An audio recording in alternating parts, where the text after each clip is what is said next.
بالله من الشيطان الرجيم.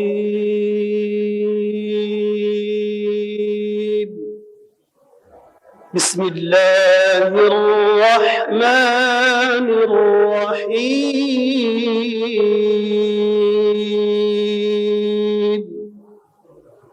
سبحان ربك رب العزة عما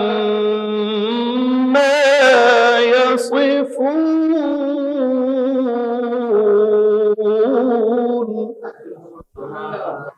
وسلام على المرسلين. سبحان ربك رب العزة عما يصفون وسلام على المرسلين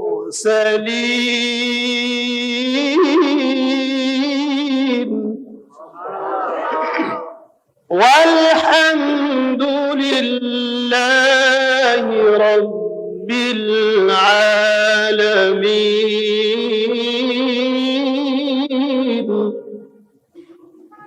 سبحان ربك رب العزة عما يصفون وسلام على المرسلين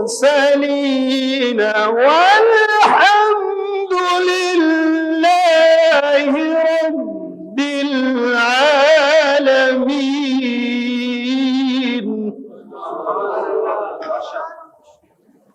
والحمد لله رب العالمين.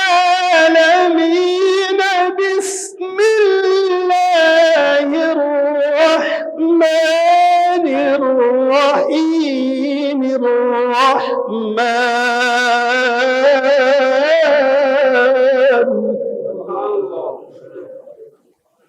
علم القرآن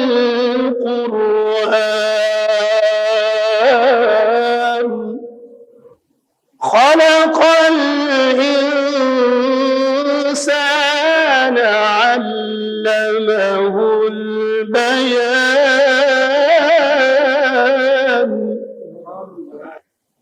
الرحمن علم القرآن خلق الإنسان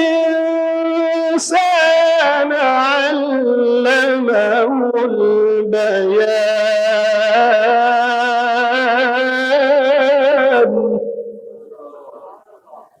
الشمس والقمر بحسبان والنجم والشجر يسجدان. الشمس والقمر بحسبان والنجم والشجر يسجدان.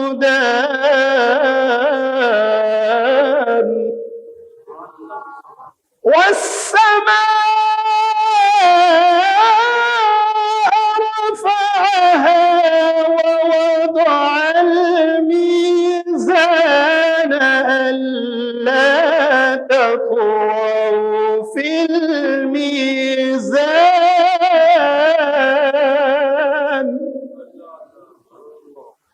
وأقيموا الوزن بالقسط ولا تخسروا الميزان.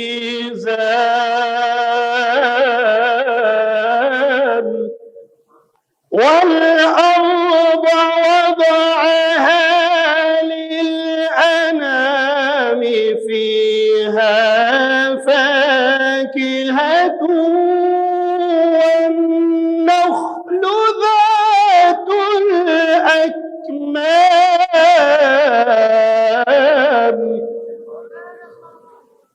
والحب ذو العصف والريحان فبأي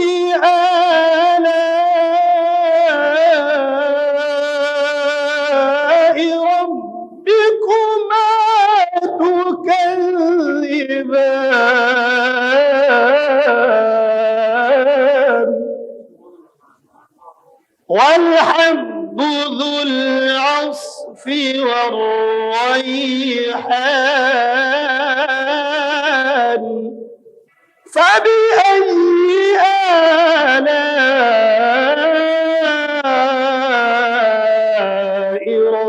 ربكما تكذبان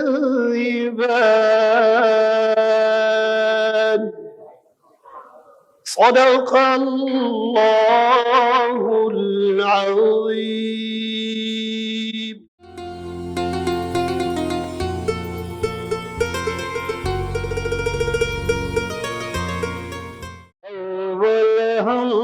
الحمد ثنا الہی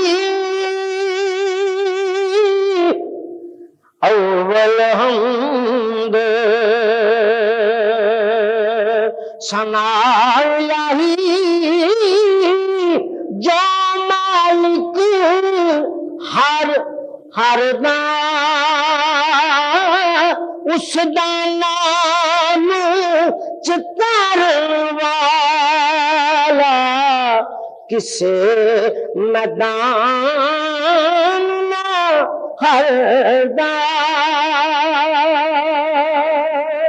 عدل کرے تے تھر تھر کمبڑے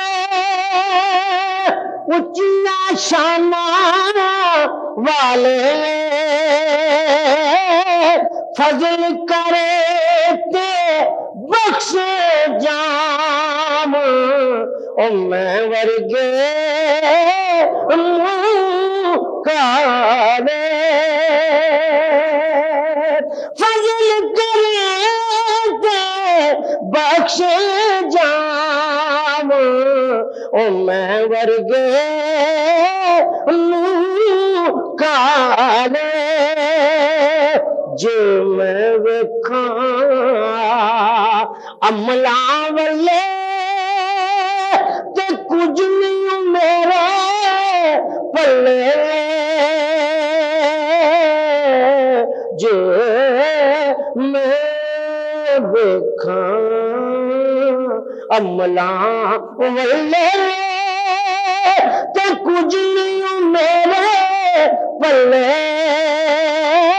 جے میں تیری رحمت ویکھاں بلے بلے بلے جے میں تیری رحمت ویکھاں بلے بلے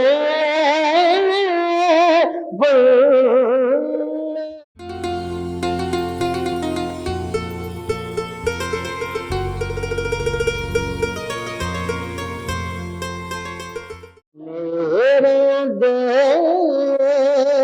وچ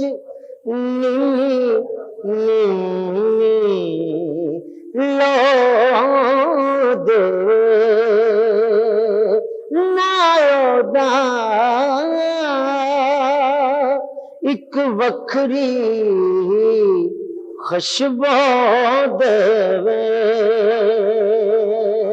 فجری چڑیاں تپاں جس دی دس پاواں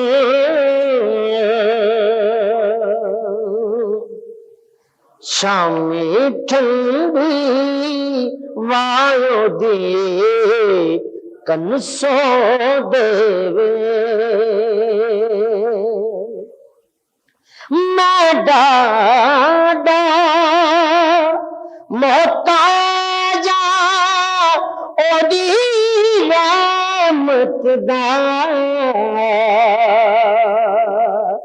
میں ڈاڈا محتاج اودی رحمت دا اپنا بوا کھولے باقی تو دے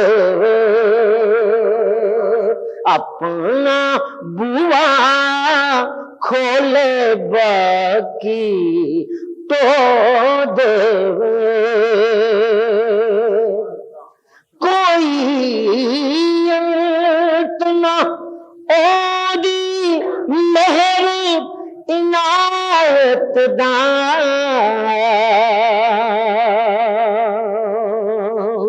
موتی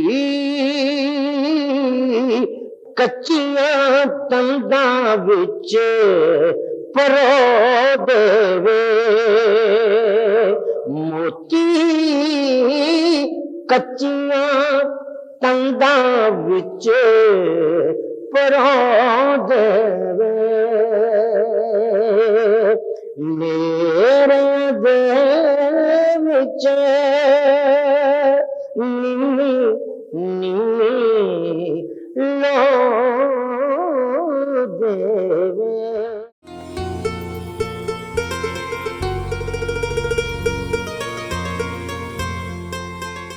حدیث پاک میں ہے حضرت سیدنا علی المرتضیٰ رضی اللہ تعالیٰ عنہ وہ روایت کرتے ہیں کہ حضور نبی کریم رؤوف الرحیم صلی اللہ علیہ وسلم نے ارشاد فرمایا کہ من قرأ القرآن واستظہرہ فحل حلالہ وحرم حرامہ ادخلہ الجنہ وشفعہ فی عشرۃ من اہل بیتہ کلہم قد وجبت لہ النار۔ حدیث پاک کے واضح الفاظ ہیں۔ آقا نے ارشاد فرمایا کہ جس شخص نے قرآن پاک پڑھا اور پھر اسے حفظ کیا، اس کو یاد کر لیا اور اس کی حلال کردہ چیزوں کو حلال قرار دیا، اس کی حرام کردہ چیزوں کو حرام قرار دیا، تو اللہ تعالیٰ اس قرات اور اس علم قرآن کی وجہ سے اسے جنت عطا کر دے گا۔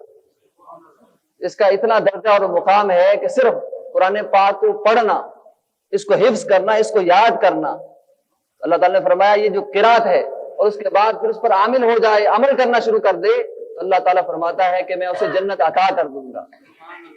نہ صرف یہ بلکہ اور اس کے خاندان کے جو 10 افراد ہوں گے، اس کے خاندان کے 10 افراد، اس کے حق میں اس کی شفاعت بھی قبول کروں گا۔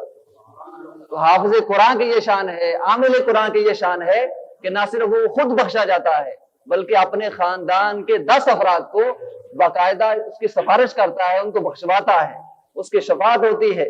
تو حدیث پاک کے مطابق وہ 10 افراد جن کے لیے دوزخ واجب ہو چکی ہوتی ہے، تو اللہ پاک صرف اس حافظ قرآن، عالم قرآن کی وجہ سے ان کی بخشش کر دیتا ہے کہ جن کو جہنم واجب ہو چکی ہوتی ہے۔ ایک اور حدیث پاک میں حضرت عبداللہ ابن مسعود رضی اللہ تعالیٰ عنہ سے مروی ہے اور روایت کے الفاظ یہ ہیں، یہ ترمذی شریف کی حدیث پاک، پہلے بھی ترمذی شریف کی حدیث پاک میں نے کوٹ کی کہ من قرأ حرف من کتاب اللہ، کہ جو کتاب اللہ سے، اللہ کے کلام سے ایک حرف پڑھتا ہے، اس کی تلاوت کرتا ہے، تو فلہ بھی حسنہ، پھر اس کو ایک نیکی دی جاتی ہے، اس کے بدلے اس کا ایک درجہ بلند کیا جاتا ہے، اس کو نیکی سے نوازا جاتا ہے۔ والحسنۃ بعشر امثالھا، اور پھر فرمایا کہ یہ جو نیکی ہے یہ صرف ایک نیکی نہیں ہے، یہ ایک نیکی 10 نیکیوں کے برابر ہے۔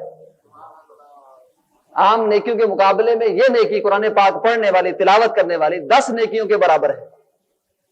نہ صرف یہ بلکہ فرمایا کہ لا اقول الف لام میم حرف، کہ میں یہ نہیں کہتا کہ الف لام میم ایک حرف ہے۔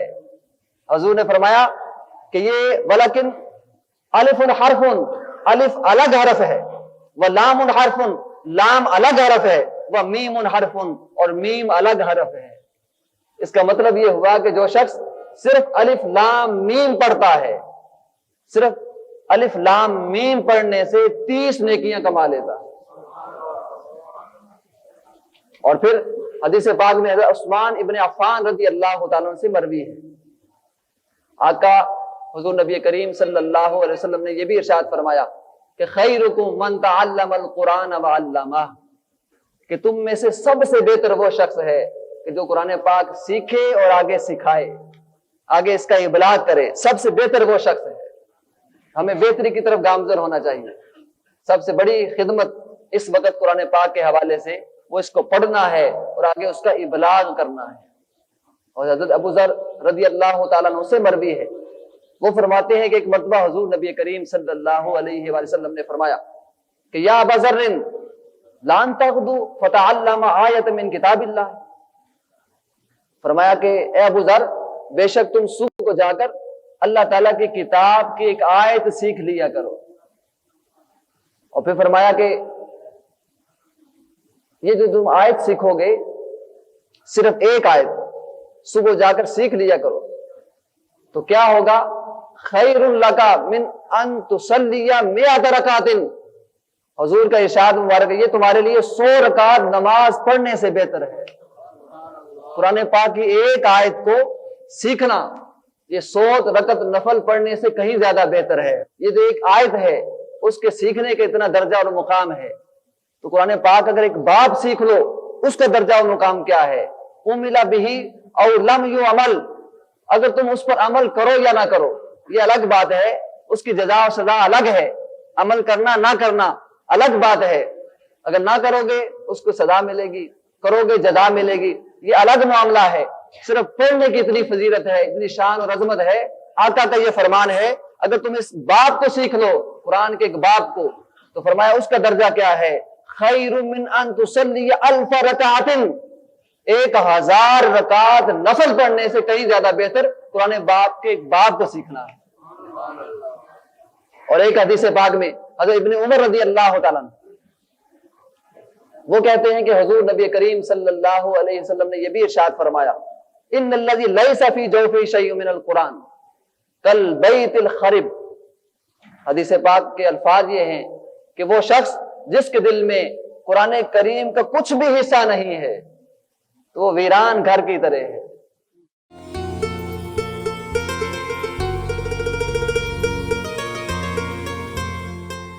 جیسے گھر ویران ہو جائے، اجڑ جائے، وہاں کوئی آباد نہ ہو، بے آباد ہو جائے، اسی طرح جس کے دل میں قرآن کا نور نہیں ہے، جس کے دل میں قرآن کی محبت نہیں ہے، جس کے دل میں قرآن کا کچھ بھی حصہ نہیں ہے، جو اس نے یاد نہیں کیا، پڑھا نہیں، قرآن پاک سے تعلق قائم نہیں کیا، تو وہ اس بے آباد ویران گھر کی طرح ہے۔ حدیث پاک میں ہے، حضرت عبداللہ رضی اللہ تعالیٰ عنہ سے مروی ہے، حضور نے یہ بھی فرمایا، ان ھذا القرآن معدبۃ اللہ فمن دخل فیہ فہو آمن، کہ معدبۃ اللہ، کہ یہ قرآن کیا ہے؟ بے شک یہ قرآن اللہ کا دسترخوان ہے۔ تو حضور نے فرمایا کہ جو اس دسترخوان میں شامل ہو گیا اس کا مقام اور مرتبہ کیا ہے؟ کہ وہ امن میں آ گیا، اس کو امن نصیب ہو گیا، اس کو سکون نصیب ہو گیا، قرار نصیب ہو گیا۔ اللہ کا دسترخوان، اس میں ہر ایک کو شامل ہونا چاہیے، اسی میں سکون ہے اور قرار ہے۔ ایک حدیث پاک کے مطابق حضرت ابو ذر رضی اللہ تعالیٰ عنہ سے مروی ہے، آقا نے فرمایا قلت یا رسول اللہ اوصنی، ایک مرتبہ انہوں نے کہا کہ یا رسول اللہ صلی اللہ علیہ وسلم مجھے وصیت کیجیے، آقا نے وصیت کی اور ارشاد فرمایا، قال، حضور نے فرمایا، اوصیک بتقوی اللہ، میں تمہیں وصیت کرتا ہوں کہ اللہ سے ڈرو، اللہ کا تقوی اختیار کرو، پرہیزگاری اختیار کرو، فإنہ رأس الامر، چونکہ یہ سارے کاموں کی بنیاد ہے، یہ سارے معاملات کی بنیاد اللہ کا ڈر ہے، اللہ کا خوف ہے، تقوی ہے، پرہیزگاری ہے۔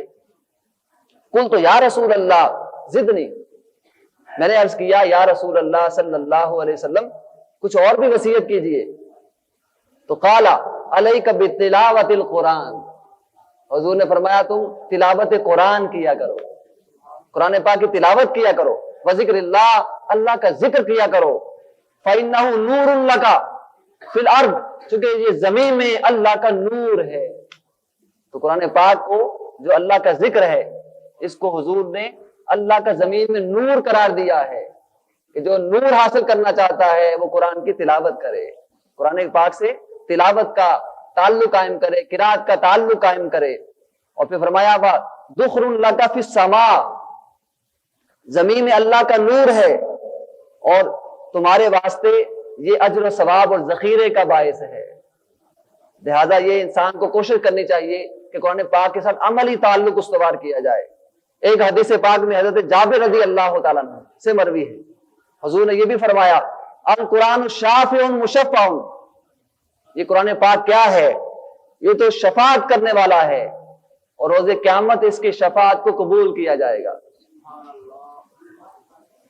وما حل مصدق، اور پھر فرمایا اس کا جو حلال کیا ہوا ہے وہ تصدیق شدہ ہے۔ نہ صرف یہ بلکہ فرمایا من جعلہ امامۃ قادہ الی الجنہ، جس نے اسے اپنا امام بنا لیا، اس کے اوامر و نواہی کو اپنا لیا، اپنا پیشوا بنا لیا، اس پر عمل کیا، اس کی شان اور عظمت کیا ہے۔ ومن جعلہ خلف ظہرہ ساقہ الی النار، تو فرمایا جس نے اپنا لیا اسے جنت عطا ہو گئی، اور جس نے چھوڑ دیا اسے پس پش ڈال دیا، اسے انحراف کیا، نہ قرآن پاک کو پڑھا، نہ سمجھا، نہ اس کی قرات کی، نہ اس کو ترجمے کے ساتھ تفسیر کے ساتھ پڑھا، نہ اس پر عمل کیا، یہ ہدایت ہے۔ جس نے اس ہدایت کو چھوڑ دیا اس کے بارے میں فرمایا کہ خلف ظہرہ ہی، اپنی پیٹھ پیچھے پھینک دیا، تو ساقہ الی النار، یہی قرآن اس کو دوزخ میں لے جائے گا۔ یہ دوزخ کا باعث بھی ہے، جنت کا باعث بھی ہے۔ اس کو پڑھنے سے، عمل کرنے سے جنت ملتی ہے، چھوڑنے سے جہنم ملتی ہے۔ ایک حدیث پاک میں ہے کہ یقال لصاحب القرآن، کہ قرآن مجید پڑھنے والے جو جنت میں جائیں گے ان سے کہا جائے گا، جو صاحبان قرآن ہوں گے، صاحب قرآن سے کہا جائے گا کیا؟ اقرا ورتقی ورتل کما کنت ترتل فی الدنیا۔ حدیث پاک میں ہے، ان سے کہا جائے گا کہ اب قرآن پڑھتا جا اور جنت میں منزل بمنزل اوپر چڑھتا جا، کیونکہ قرآن پاک سے تم نے تعلق قائم کیا، اب تمہیں جنت میں اس کا صلہ دیا جا رہا ہے کہ اب قرآن پاک پڑھتا جا اور جنت کی منازل طے کرتا جا۔ حدیث پاک میں ہے فَإِنَّ مَنزَلَتَكَ عِنْدَ آخِرِ آیَةٍ تَقْرَأُ بِهَا، حدیث پاک میں آتا ہے کہ پھر اللہ پاک فرمائے گا اے بندے اب اس قرآن کو اسی ترتیل کے ساتھ پڑھ، محبت کے ساتھ، پیار کے ساتھ، ٹھہر ٹھہر کر، آہستہ آہستہ، ورتل القرآن ترتیلا، حکم ہے قرآن کو ترتیل کے ساتھ پڑھا جائے۔ اب اسی ترتیل کے ساتھ جیسے دنیا میں پڑھتا رہا ویسے اس قرآن کو پڑھتا جا، اس لیے کہ اب تیرا ٹھکانہ جنت ہے، تو جنت میں رہے گا۔ اور پھر فرمایا کہ جہاں پر اس کی آخری آیت ختم ہوگی وہاں تک تجھے جنت الاٹ کر دی جائے گی۔ نعرہ تکبیر، نعرہ رسالت۔ حضرت ابو ہریرہ رضی اللہ تعالیٰ عنہ سے مروی حدیث پاک میں ہے کہ یجیء صاحب القرآن یوم القیامہ، قیامت کا دن ہوگا، قرآن پڑھنے والا، اس کے بارے میں آتا ہے کہ وہ قرآن پڑھنے والے کو بلایا جائے گا، وہ حاضر ہوگا، فیقول القرآن یا رب حل لہی فیلبس تاج الکرامہ ثم یقول یا رب زد ہو فیلبس حلت الکرامہ ثم یقول یا رب اردان ہو فیردان ہو فیقال له اقرا ورقا وتزاد بکل آیت حسنۃ۔ حدیث پاک میں ہے کہ اسے کہا جائے گا اے قرآن پڑھنے والے اور اس پر عمل کرنے والے، آج اللہ کے حضور حاضر ہو، اللہ کے حضور حاضر کیا جائے گا۔ قرآن کہے گا اے رب اسے زیور سے آراستہ کر دے، باری تعالیٰ اسے زیور پہنا دے، تو وہ صاحب قرآن کو عزت کا تاج پہنایا جائے گا۔ قیامت کے دن عزت کا تاج اس کے سر پر ہوگا۔ حدیث پاک میں ہے قرآن پھر کہے گا اے میرے رب اسے اور بھی پہنا دے، کیونکہ اس نے قرآن کا حق ادا کیا، اس کو پڑھنے کا حق ادا کیا، اس پر عمل کرنے کا حق ادا کیا، اس کو اور بھی کچھ پہنا دے، تو پھر اسے عزت اور بزرگی کا لباس پہنا دیا جائے گا۔ قرآن پھر عرض کرے گا میرے مولا اب اس سے تو راضی ہو جا، تو چونکہ اس نے رضا کا حق ادا کر دیا دنیا کے اندر، لہذا تو بھی اس سے راضی ہو جا، اس کی ساری خطائیں معاف کر دے۔ اللہ تعالیٰ اس سے راضی ہو جائے گا اور قرآن پڑھتا جا اور جنت کے زینے طے کرتا چلا جا۔ نعرہ تکبیر، نعرہ رسالت۔ ادھر وہ قرآن پڑھتا چلا جائے گا، ادھر وہ جنت کے زینے طے کرتا چلا جائے گا، ادھر اللہ حکم دے دے گا اس کی ایک ایک آیت کے بدلے اس کو نیکی سے نواز دیا جائے گا، ساتھ اس کو نیکیاں بھی ادا ہوتی جائیں گی، جنت کے زینے بھی ملیں گے، جنت کے حور و قصور بھی ملیں گے، جنت کی ہوائیں فضائیں بھی ملیں گی، جنت کا ماحول بھی ملے گا، جنت میں صحبت بھی اعلیٰ لوگوں کی ملے گی۔ یہ سارا کچھ قرآن پڑھنے اور اس پر عمل کرنے کے صدقے سب کچھ ملے گا۔ آج ہم نے قرآن چھوڑ دیا، اس سے تعلق توڑ دیا، ناتا توڑ دیا، یہی وجہ ہے کہ آج ہم ذلیل و خوار ہو رہے ہیں۔ جب تک امت مسلمہ قرآن سے وابستہ رہی بام عروج کو پہنچی، اور آج قرآن سے تعلق و ناتا توڑنے کی وجہ سے اللہ کے غضب کا شکار ہو رہی ہے۔ یہ ہماری بدعمالیوں کی وجہ سے ہے۔ اگر آج ہمارے اعمال درست ہو جائیں اللہ کی رحمت نازل ہو،